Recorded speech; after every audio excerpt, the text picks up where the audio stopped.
que hoy damos la más cordial bienvenida, un privilegio para este espacio, a la secretaria de Gobernación, la ministra Sánchez Cordero. Secretaria, buenas noches. ¿Qué tal, mi querido Leonardo? Muy buenas noches y gracias también por tu espacio y un saludo a tu auditorio. Muchas gracias. Secretaria, la Nación ha visto que como Penélope tejía su sudario, usted ha trabajado por integrar mejor el pacto federal. Ha tratado efectivamente en múltiples ocasiones de que se reconduzca el diálogo entre gobernadores y gobierno federal. ¿Qué está pasando ahora? Gobernadores se salen de la CONAGO y Chihuahua acusa directamente al gobierno federal de estarlo sacando de temas tan delicados como la seguridad. Secretaria. Mira, efectivamente, sobre todo durante la pandemia, creo que no había jueves que no estuviéramos en videoconferencia, a veces hasta 3 o 4 horas, con los funcionarios federales y todos los gobernadores. Alguno que otro no se conectaba por razones de agenda, pero sus colaboradores sí estaban en videoconferencia, y teníamos a varios de los funcionarios federales, incluyendo a la secretaria de Economía, de Trabajo, el secretario de Salud, el subsecretario Hugo López-Gatell, en fin, una serie de funcionarios.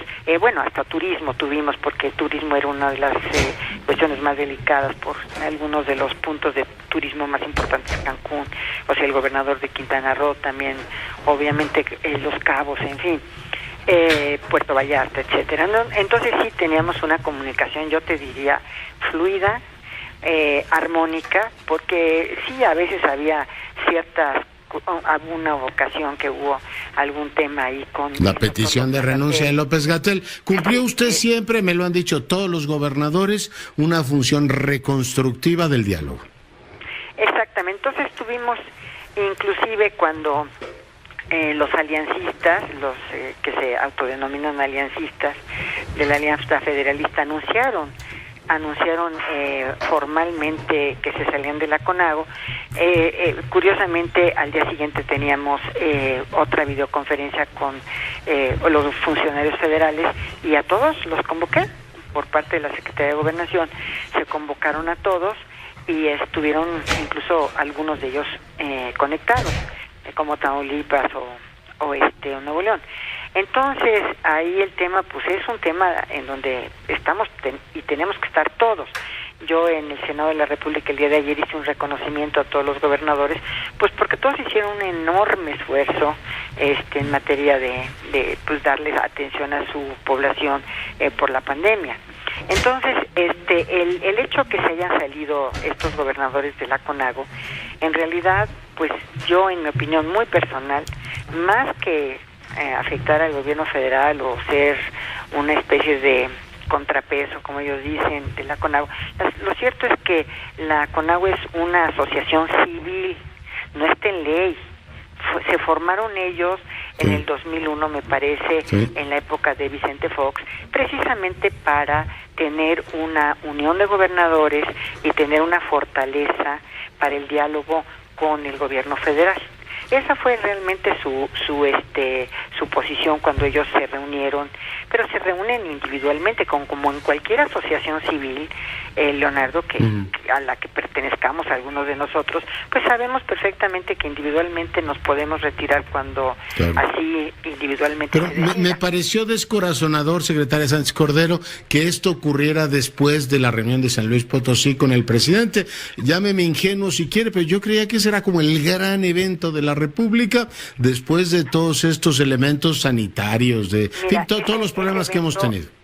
Ese evento fue un evento, en mi opinión, muy positivo. La verdad, la anfitrionía de Juan Manuel Carreras fue extraordinaria. De hecho, el día de mañana yo vuelo a San Luis Potosí a su informe, porque el gobernador no ha tenido más que atenciones, anfitrionías, generosidad con el gobierno federal, y ha sido de verdad una gente muy institucional.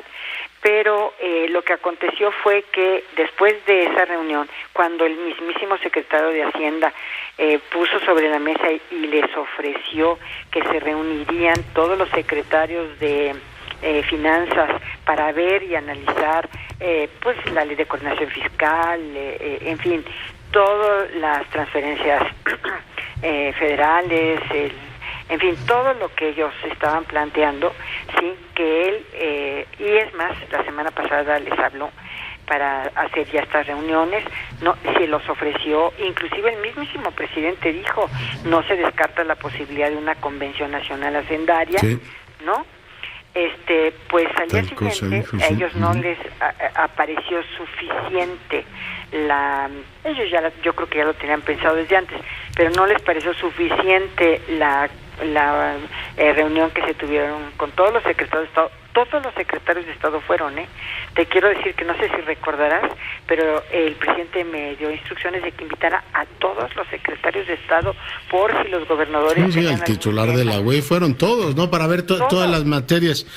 Todos, fíjate, fueron empezando por cultura, economía, salud, obviamente, hasta ¿cómo se llama?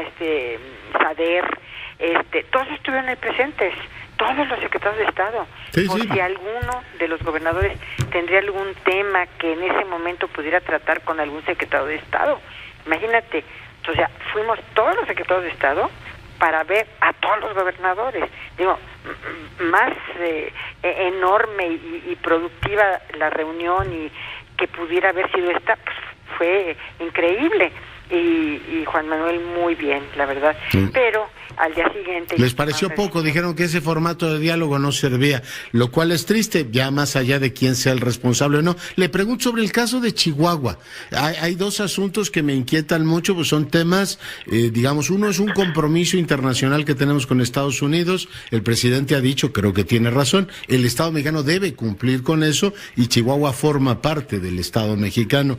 Y luego está el tema de la seguridad, secretaria Sánchez Cordero, que ya vimos en el caso de Guanajuato que los desacuerdos entre federación y gobiernos locales solo benefician a los criminales y siempre van en contra de los ciudadanos. ¿Qué está pasando en Chihuahua, secretaria? Y que por cierto reforzamos Guanajuato, Sí, sí. En operativos especiales que hemos llamado Operativo Guanajuato. Y me habrá usted escuchado aplaudir de pie cuando se dio nuevamente el reconocimiento del gobernador que había que cooperar.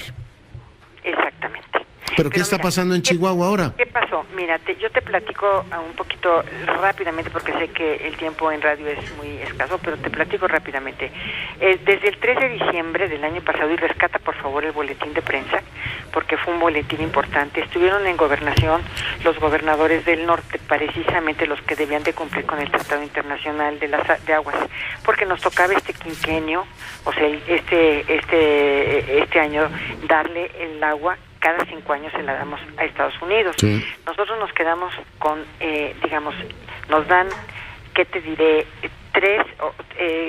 ¿Cómo se llama? 3 tercios, ¿no? Uh-huh. Nos tocan, el 75% nos toca a nosotros, 2 tercios. Del 75% nos toca a nosotros y le toca a Estados Unidos solamente un 25%. Eso es el tratado. El tratado se firmó en 44 porque, perdón, no me estaba... Sí, en 44, sí. Sí, pero no 75 para nosotros, 25 para ellos. 3/4 partes nosotros y ellos una cuarta parte. 3/4 partes, perdóname, no 3/4 partes. Uh-huh. Entonces, en 1944 se firma el tratado. Se firma en plena Segunda Guerra Mundial. ¿Por qué? Porque México había apoyado a los americanos en la guerra, en fin, por lo que tú quieras, las condiciones en ese momento eran muy favorables para México, muy favorables para México. Y entonces así se firma el tratado. Sí. Entonces, el tratado se tiene que cumplir cada 5 años. Nosotros tenemos una cuota que entregarle a los Estados Unidos. En diciembre del año pasado, el 3 de diciembre, y rescata el boletín de prensa. Aquí lo tengo, ya me lo imprimieron, secretaria. Tienen acuerdo gobernadores y gobierno federal acerca del Tratado de Distribución de Aguas Internacionales, Y estuvo presente Javier Corral, ¿sí? Él lo dictó, porque yo le dije, a ver, gobernadores, vamos a hacerlo en forma conjunta para que todos estemos de acuerdo. Y dijo Javier, a ver, que venga tu director de comunicación social. Y él básicamente fue quien redactó el boletín de prensa. Yeah. Sí, aquí está. Pero y entonces ese boletín de prensa, como tú lo ves en su segundo punto, en su primer punto es atender por parte de Conagua las solicitudes de los sitios de riego con relación a sus concesiones en la cuenca del Río Bravo en términos de su ciclo agrícola pendiente de los estados presentes, ¿no?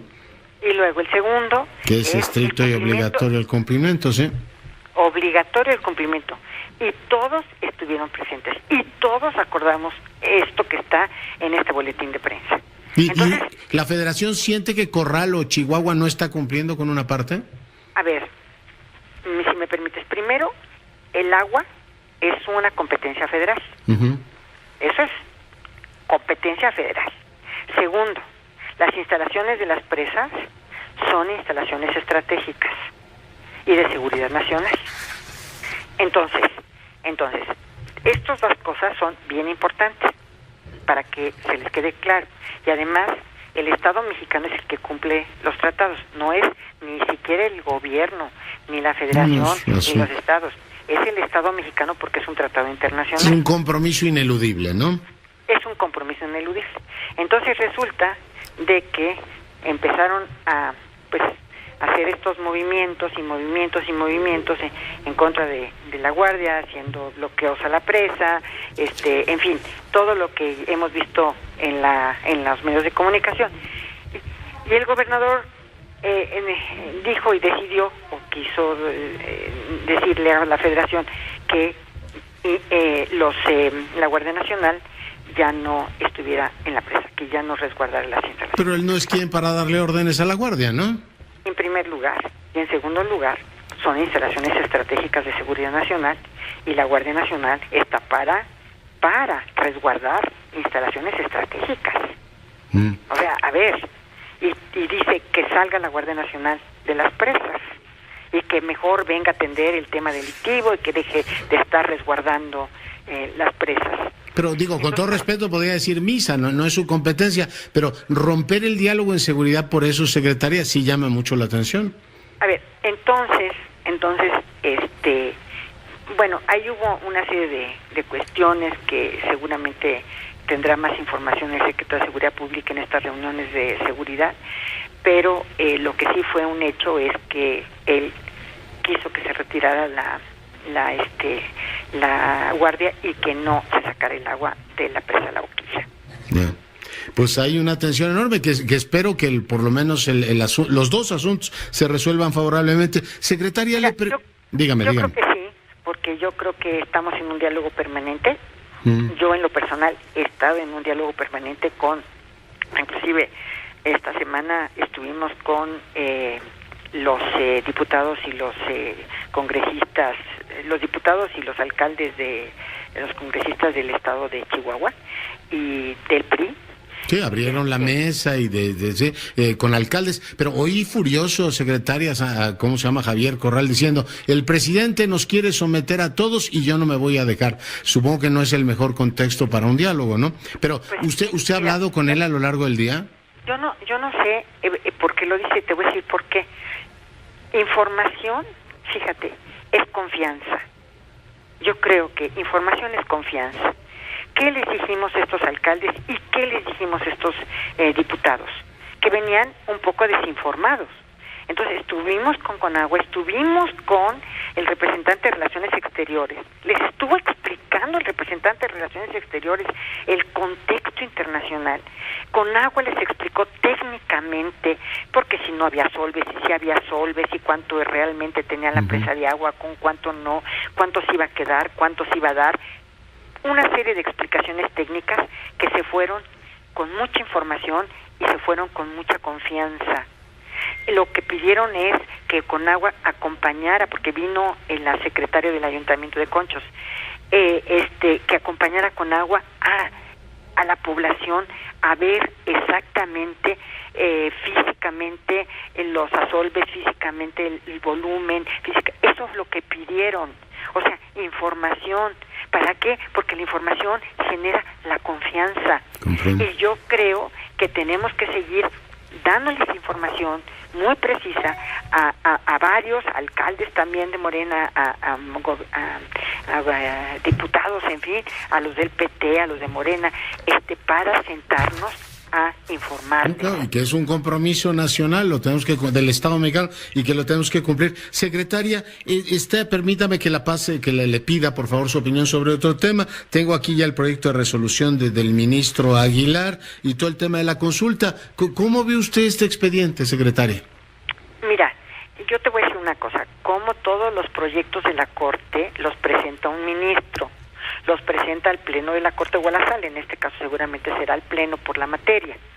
Y yo esperaría los posicionamientos de los demás 10 ministros, porque uno lleva un proyecto al Pleno, yo tuve 21 años ahí, uno lleva un proyecto, presenta un proyecto ante el Pleno, y ese proyecto puede ser aprobado mayoritariamente, puede ser aprobado por unanimidad, o puede quedarse como tu voto particular y que otro ministro retome el tema para presentar un proyecto que pueda construir mayoritaria o unánimemente. Entonces, yo no sé cuáles van a ser los posicionamientos de cada uno de los ministros, que seguramente serán muy interesantes y muy importantes, ¿sí?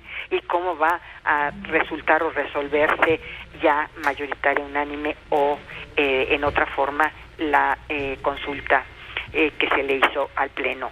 Entonces, ¿el de Aguilar le parece sólido, secretaria? Bueno, yo preferiría esperar a que todos los ministros hicieran un posicionamiento. Yo creo que ese día va a tener el mejor rating el canal de la judicial, Corte, que lo hace muy bien, sí. Sí, entonces, y vamos a ver, y una vez que se emita la resolución, obviamente, pues podremos estar o no de acuerdo con la resolución, y seguramente será objeto de un análisis muy puntual por parte de los constitucionalistas, incluso por parte del gobierno, en fin.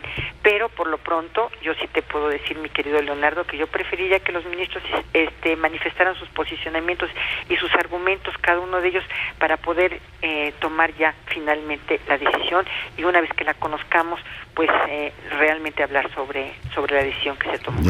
Ayer estuvo reunida usted con los legisladores y hablaba, entre otras cosas, de libertad de expresión. Decía, es un tema de ida y vuelta. Me saltó la duda, secretaria Sánchez Cordero, de si el presidente necesita reivindicar la libertad de expresión o si alguien se la podría conculcar, secretaria. Pues mira, yo creo que la libertad de expresión en este gobierno es irrestricta y se respeta por muchas razones, mi querido Leonardo. Yo tengo muchos más años que tú, por supuesto. No muchos, no, secretario. Yo recuerdo en los años 60 y 70, mi querido Leonardo, que todo pasaba por censura previa de la Secretaría de Gobernación. Absolutamente. Y que las películas que no, porque en ese tiempo se enlataban, se entregaban en latas, entonces las películas que no permitían que se exhibiera la Secretaría de Gobernación se quedaban así, se decía, enlatadas, y que todas las publicaciones, todos los artículos de los columnistas y todo lo que se iba a publicar pasaba por la censura previa de la Secretaría de Gobernación. Películas, artículos, libros, etcétera. Pues ahorita gozamos de una libertad irrestricta de todo, de lo que nosotros luchamos, porque luchamos por las libertades en esos años. Y la verdad de las cosas es que hoy la libertad es irrestricta, y te puedo decir que es de la Secretaría de Gobernación, que es la Secretaría de mi cargo y que tiene la unidad de normatividad de medios, absolutamente nosotros respetamos. Sí, claro, nunca he recibido una llamada ni de RTC ni nada, eso lo reconozco, pero digamos la libertad se ha venido conquistando en los últimos 25 años, ¿no? Se ha venido construyendo. Se ha venido construyendo, pero yo creo que aquí, en este sexenio, inclusive porque pues nosotros hemos vivido muchos sexenios en la Corte y muchos sexenios con presidentes, en fin, yo creo que en este sexenio la libertad es amplísima. Sí. Amplísima. Pero digamos que el presidente... Y espero que sí, oye, a ver, Leonardo, y espero que si tú llegas a recibir alguna insinuación, por mínima que sea, de parte de la Secretaría de Gobernación, yo te pediría personalmente que me le hicieras saber a mí. ¿Sabe usted que lo haría? Y estando Olga Sánchez Cordero en Gobernación, yo tengo la certeza de que eso no va a ocurrir. Pero le pregunto, ¿el presidente necesita alguna protección especial? Decía un manifiesto que hay quien quiere sacar al presidente del diálogo nacional. ¿Quién querría o quién podría sacar al presidente de esa condición? Pues ¿quién lo puede hacer? Mira, ahorita me preguntaban en la mañana por este grupo Frena que quiere la renuncia del presidente. Pues los cargos de elección popular no pueden ser renunciables. Pues claro. ¿Cómo? Su posición es absolutamente inconstitucional, porque cualquiera, inclusive un regidor, un alcalde de cualquier municipio no puede renunciar a su encargo porque es una elección por voto popular. Puede pedir licencia, ¿no? pero no puede renunciar. Entonces, pues ahí como que no les han asesorado muy bien. Oiga, el presidente hoy volvió sobre este tema, dice que no hay balance apropiado en los medios de comunicación. ¿Usted siente que el gobierno está siendo inequitativamente atacado o inequitativamente escrutado, criticado, secretaria? Lo que ha manifestado el señor presidente de la República es que, y lo ha dicho en varias ocasiones, es que ningún presidente ha sido tan atacado en los medios de comunicación como ha sido el presidente Andrés Manuel López Obrador. Es lo que ha dicho él, incluso en alguna conferencia mañanera. Hoy dice, sí, que por lo menos el 10% de las columnas me fueran favorables, vería un mínimo balance. Hoy reiteró ese tema. Seguramente es lo que él considera, lo que es su percepción. Yo te puedo decir, porque él es muy dado y a la historia, le encanta la historia, y además francamente es una delicia cuando en alguna ocasión él en las reuniones nos queda un poquito de tiempo y se pone a platicar sobre algunos eventos históricos o algunos pasajes de la historia de México, que es lo que más le gusta. Y él habla mucho de la prensa en la época de Madero. Gran conocedor, porque conoce toda la historia, el vínculo prensa-poder lo domina, secretaria. Lo domina. Y además muchas otras cosas de la historia de México, que la verdad es fascinante escucharlo cuando se pone a hablar de pasajes históricos muy interesantes. Pero en el caso concreto de Madero, la prensa, ahí fue cuando se acuñó el término prensa fifí. ¿Y por qué era fifí? Porque acuérdate que Porfirio Díaz era muy dado a la moda francesa y a todo lo francés, ¿no? Muebles franceses, en fin, arquitectura francesa. Entonces, las señoras de la alta sociedad, pues tenían los perros precisamente French Poodles, y eran los perros fifís. Y entonces la prensa fifí se acuña, esa frase se acuña, yo no lo sabía, lo aprendí del presidente, lo comentó el presidente. La prensa fifí se acuña en la época de Madero. Pero hoy no hay prensa fifí, ¿no? O sea, como tal, ¿no? Exactamente, o sea, ¿de qué? Entonces, los ataques que recibía Madero de la prensa, pues de la prensa fifí. Pero ¿no? el presidente, cuando uno compara, ya hubiese querido Madero 3 horas diarias de atención nacional a su conferencia, pero ¿no? Yo te estoy compartiendo un pasaje histórico interesante que también nos compartió el presidente, ¿no? Sí, ¿no? Pero sí siento que más bien el presidente ha sido como un gran consentido de los medios, ¿no? Cuando menos la manera de comunicarse con la población es a través precisamente de la mañanera, y gran parte de la población en la que puede escucharlo por razones de tiempo, por razones de tener la televisión, en fin, o internet, lo ve mucho. Entonces él es la manera que tiene de comunicarse en forma más directa, a través precisamente del conducto de los medios de comunicación, de comunicarse con la población, y eso le da a él mucha tranquilidad, en el sentido de que le está llegando sus mensajes al pueblo. Claro. No, son mensajes, muchos de ellos relevantísimos de Estado y otros cuando menos desconcertantes. Hoy lo oí decir que el dirigente de Coparmex tendría que ir al campamento de Frena, y uno dice, bueno, pues el presidente puede naturalmente decir lo que él quiera, pero no sé si eso ayuda al diálogo nacional, secretaria. Fíjate que lo que yo decía el día de ayer, porque además la intervención de Beatriz Paredes, que básicamente giró sobre la libertad de expresión, que además quiero decirte que fue una magnífica exposición, porque Beatriz es una gente muy inteligente y tiene un debate de muchísima altura, ¿verdad? El planteamiento fue muy interesante y se le quedó sobre la mesa.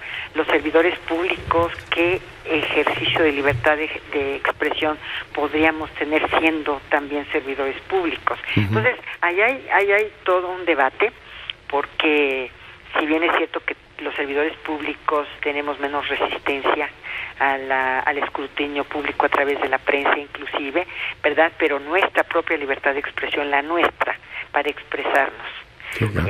Porque por su boca habla el Estado, ¿no? Usted, por ejemplo, supongo que opinará muchas cosas, pero como secretaria de Gobernación se las guarda. Le robo un minuto más porque nos va a sonar la campana. Secretaria, esta campaña, usted ha llevado mucho el tema de la legalización de la droga y cuidar a la infancia. Esta campaña que está ahora en la publicidad oficial, de la comunicación oficial, de no hay final feliz con las drogas, ¿le gusta, secretaria? Mira, lo que pasa es que tenemos un problema ya tan grande que antes era nada más México tránsito de todas las drogas, que hoy en día lamentablemente nuestra juventud se está quedando se están quedando en México con mucha droga, y nuestra juventud está realmente siendo muy impactada por la droga desde edades muy tempranas. Yo, por ejemplo, estoy cierta de que un churro, por ejemplo, de marihuana, porque un joven que va a buscar un churro de marihuana y no lo encuentra porque está penada la marihuana, porque está penalizada, muchas veces a lo que alcanza o lo que puede adquirir o lo que le venden son drogas duras, drogas sintéticas, que le son mucho más perjudiciales, como pudieran ser el cristal o el fentanilo, en fin, o sea, de verdad. Entonces, yo, en primer lugar, yo opino que regular la marihuana debe ser ya algo que debe pasar en México por muchísimas razones. Una de estas razones más importantes es porque la medicina... Secretaria, sí, me perdona, es que me va a sonar la campana. ¿Me aguanta unos minutitos? Regreso con usted. Bueno, ok. Agradezco mucho a la Secretaría de Gobernación que nos haya esperado el tránsito del corte. Secretaria, estábamos hablando del tema de las drogas, de los jóvenes, y yo le preguntaba si esta campaña de No hay final feliz le gusta. Mira, esta es una tercera etapa de la campaña contra las drogas, que te acuerdas que empezamos Juntos por la Paz. Y en realidad lo que hace esta campaña es de prevención, o cuando menos nosotros pensamos que es una campaña de prevención para hacer conscientes a los consumidores de lo que les puede pasar en el mundo de las drogas. Entonces, esto podríamos decir que es parte ya de una serie en la campaña contra las drogas. Ha sido importante esta campaña, creo que ha tenido un buen impacto es dura, ¿no? Es dura, es muy impactante. Es muy impactante entre los jóvenes porque inclusive pues ahí está la sosa cáustica, están algunos otros productos, ahí hasta sacan, creo, en una de ellas el raticida. Sí. En fin, y sí es muy impactante.